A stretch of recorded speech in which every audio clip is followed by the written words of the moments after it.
सभी मित्रों को नमस्कार। हमारे प्रिय छात्र छात्राओं, आज हम लोग जैसा कि MGHM inter college Marhatta Manjeet Kumar Verma Sanskrit प्रवक्ता, तो जिस प्रकार से हिंदी को पढ़ने के लिए सबसे प्रथम हमें हिंदी की वर्णमाला का ज्ञान होना चाहिए, अर्थात हिंदी को पढ़ने के लिए उसका जो बेस होता है वर्णमाला होता है।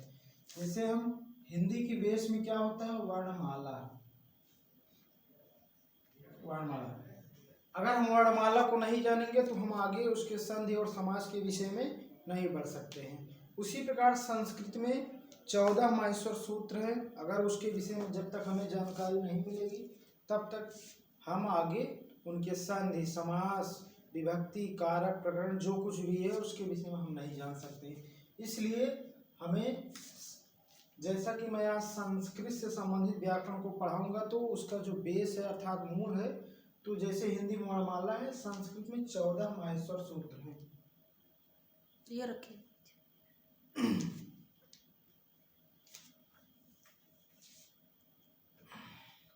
संस्कृत में 14 माहेश्वर सूत्र। इन्हें माहेश्वर सूत्र क्यों कहा जाता है, इसके विषय में हम बताएंगे कि शंकर जी को एक बार खुश किया गया था, तो शंकर जी ने अपना डमरू बजाया था। उस डमरू की ध्वनि से उत्पन्न ये 14 माहेश्वर सूत्र हैं। महेश धन ईश्वर बराबर माहेश्वर, अर्थात माहेश्वर का तात्पर्य है जो शंकर जी से उत्पन्न हुआ हो।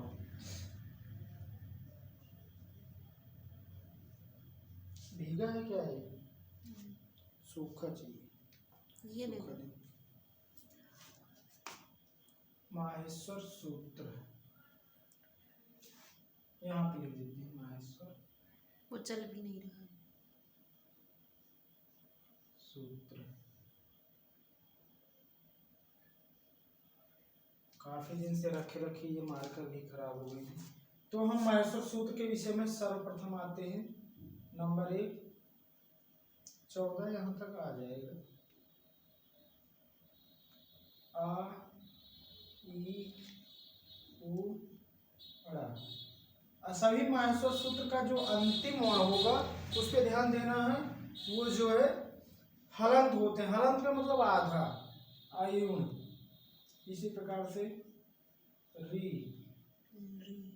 री, क,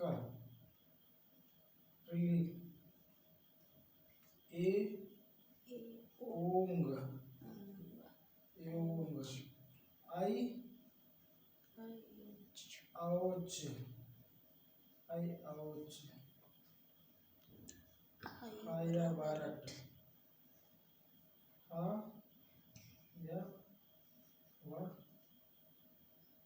बारट, लंड, ल यमंगन, य म यमं अंग अड़ न म यमं झ भनी यमंगन रानम झ भ झ भनी घ ढ ध से घ ढ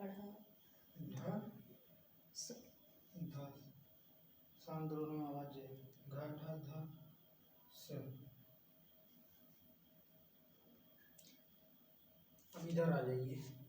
ये 2, 3, 4, 5, 6, 7, 8, 9, 9, 5, 14, 5 इधर हम कर देते हैं। 9 के बाद 10,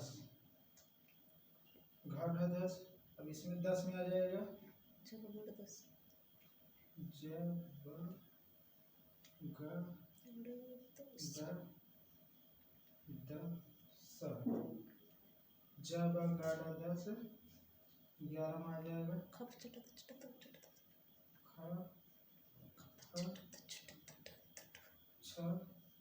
ठ, थ, च, च, छ ठ थ च ट त। 12 में आ जाएगा का पा। 13 में होगा। तीनों प्रकार के सा इसमें रहते हैं। स स स र स ख श र। 14 में हल।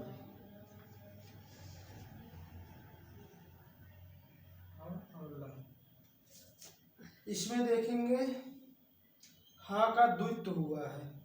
इसको हम बाद में बताएंगे। इसका व्याकरणिक दृष्टिकोण से कुछ और ही तात्पर्य है। दो शब्द हैं अधुच्छद और अर्हेण। इनकी सिद्धि के लिए ये 2 बार हा प्रयुक्त किए गए हैं। वैसे इनकी संख्या के विषय में कोई तात्पर्य नहीं है। आप इन 14 माहेश्वर सूत्रों को याद कर लेंगे तो संस्कृत के आगे आने वाले जो भी समस्या होंगी, जो भी प्रश्न होंगे, जो भी सवाल होंगे, सब इन्हीं पे बने। क्योंकि जैसे हिंदी वर्णमाला में का से लेके ज्ञ तक व्यंजन और स्वर में आ से लेके आ तक, उसी प्रकार इसमें भी सब वही हैं, लेकिन ये माहेश्वर सूत्र के अनुसार इस क्रम में है। पहले इसमें स्वर है आ ई उ री री ए ओ ऐ औ, यहाँ तक स्वर है जिसे हम क्या कहेंगे अच। यहाँ तक ये स्वर है, इसे हम क्या कहेंगे अच। अच अर्थात अब ये कैसे बना, इसे प्रत्याहार बोलते हैं। अच में आज से लेकर के प्रथम किसी भी माहेश्वर सूत्र का प्रथम वर्ण और हलंत वर्ण को ले लेंगे तो माहेश्वर सूत्र बन जाएगा। जैसे आ है ये प्रथम और ये लास्ट इसका चा ले लेंगे तो ये हो गया अच। अच के अंतर्गत क्या आ जाएगा, किसी भी, हाँ प्रत्याहार में एक बात और है, गिनते समय किसी भी हलंत वर्ण का को नहीं गिनेंगे। जैसे ये सब छूट जाएंगे ड़ा का न चा, तो इसमें आ जाएगा आ ई उ री री ए ओ ऐ औ, इतने आ जाएंगे अच में। ये पूरे स्वर हो गए। अब इसके बाद हम व्यंजन की ओर चलते हैं। देखते हैं अभी अच को छोड़ करके जितने भी हैं इन्हें हम हल नाम से जानेंगे। इन्हें हल नाम से जानेंगे। ये पूरा यहाँ से लेके यहाँ तक, यहाँ से लेके यहाँ तक समझ लो, यहाँ तक ये पूरा हल।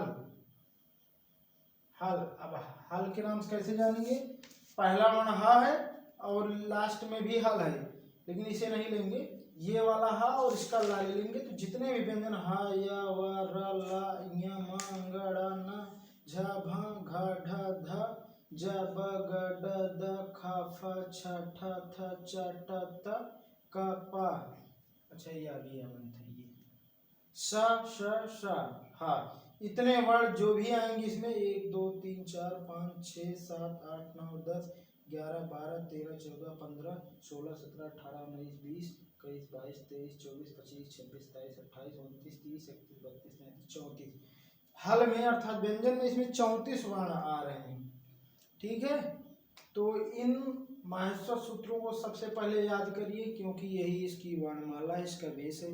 अगर संस्कृत में कुछ सीखना है, पढ़ना है, जानना है, आगे बढ़ना है तो सबसे पहले हम माहेश्वर सूत्र से ही प्रारंभ करेंगे। यदि माहेश्वर सूत्र नहीं याद होगा तो हम इस आगे पढ़ेंगे भी तो भूल जाएगा, या तो समझ में नहीं आएगा।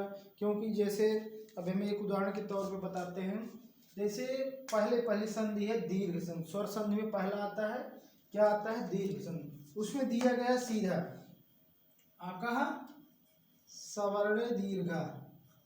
अब इसको हम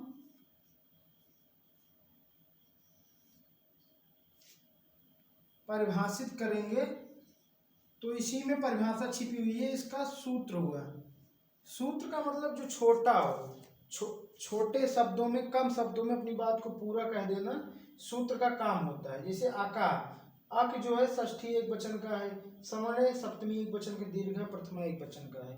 तो अक में अब जान रहे हैं यहाँ से आ ई उ री री का यहाँ तक आएगा। अक में आ ई उ री री ये 5 वर्ण अक में आएगा। अर्थात ये इसी माहेश्वर सूत्र से ही जुड़ा हुआ है।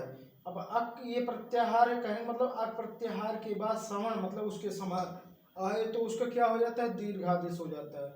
अब इसको हम बाद में, पहले इसको समझ लीजिए, फिर इसको हम बाद में आगे बताएंगे किस प्रकार से कैसे ये लागू होता है। अब इसको हम समझने के लिए, जानने के लिए हमने एक दिखा दिया है किस प्रकार से ये, जैसे आगे आएगा और इको यणच आएगा, आद गुड़ा आएगा, आदेन गुड़ा वृद्धि आदेश, ईशो आवा, ऐसे करके बहुत सारे सूत्र आएंगे और संधि आएंगे, समास विग्रह जो कुछ भी रहेगा सब इन माहेश्वर सूत्रों पर डिपेंड रहेंगे। जैसे अक, इसमें से ले लिए, पहला आ है और यहाँ री का है, इसके बीच में अर्थात जो भी वर्ण आ रहे हैं इनके बाद यही वर्ण फिर आए, सवर्ण माने समान, तो इन्हीं का ये छोटा है ना ह्रस्व वाला आ ई उ री, ये सारे ह्रस्व स्वरूप में दिए गए हैं। इसमें इस माहेश्वर सूत्र में लगभग स्वरों में सब ह्रस्व दिए गए हैं। और व्यंजनों में कैसे ये बढ़ गया इतना हिंदी वर्णमाला की अपेक्षा, क्योंकि इसमें संयुक्त व्यंजन को भी मिला दिया गया है। संयुक्त और लोढ़ित, स्पर्श जितने भी हैं सब इसमें मिला दिया गया है। तो इससे स्पष्ट हो रहा है कि अगर माहेश्वर सूत्र को याद कर लेंगे अच्छे से तो इन्हीं के ऊपर आगे आने वाला जितना भी प्रश्न होगा संस्कृत में, हम आज केवल इतना ही बताएंगे। 14 माहेश्वर सूत्र फिर से हम पढ़ दे रहे हैं और इसको बार बार रिवीजन करिएगा, बार बार इनको लिख के याद कर लीजिएगा। जब तक याद नहीं होगा तब तक हम आगे नहीं बढ़ सकते हैं। इस पहला स्टेप ये है, इसलिए सबसे पहले इसको याद करें। आज हम केवल इतना ही, इसको फिर से हम बता दे रहे हैं। आ ई उ र, ये पहला माहेश्वर सूत्र है। दूसरा है रील री क, तीसरा है ए ओंग, चौथा है ऐ औच, पांचवा है हा या व र ट, छठा है लड़, सातवां है य म ग न म, आठवां है झ भाई, नौवां है घ ढ ध स, दसवां है ज ब ग ड द स, 11वां है ख फ छ ठ थ च ट प व, 12वां है क प य, 13 है स श र, 14 है हल।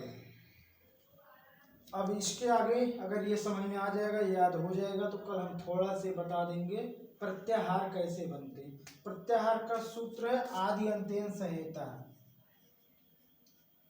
आदि अंत्यन संहिता। अर्थात इससे स्पष्ट हो रहा है आदि और अंत किसी भी माहेश्वर सूत्र का पहला और किसी भी माहेश्वर सूत्र का अंतिम अर्थात हलंत वर्ण ले लेंगे तो वो प्रत्याहार बन जाएगा। ये शॉर्टकट है। प्रत्याहार मतलब संक्षिप्तीकरण। जैसे हमें पूरा स्वर कहना है, अच कह दिए, पूरा आ गया। इसमें 1 2 3 4 5 6 7 8 9 स्वर हैं, 9 स्वर हैं संस्कृत में, तो ये 9 अच आ गए। और हल कह देने से जितने भी इसमें व्यंजन हैं 33 34 जो भी हैं ये सब पूरा आ जाए। और अल कह देने पर, अल अर्थात अल कह देने पर पूरा स्वर और व्यंजन सभी जितने भी हैं आ जाएंगे।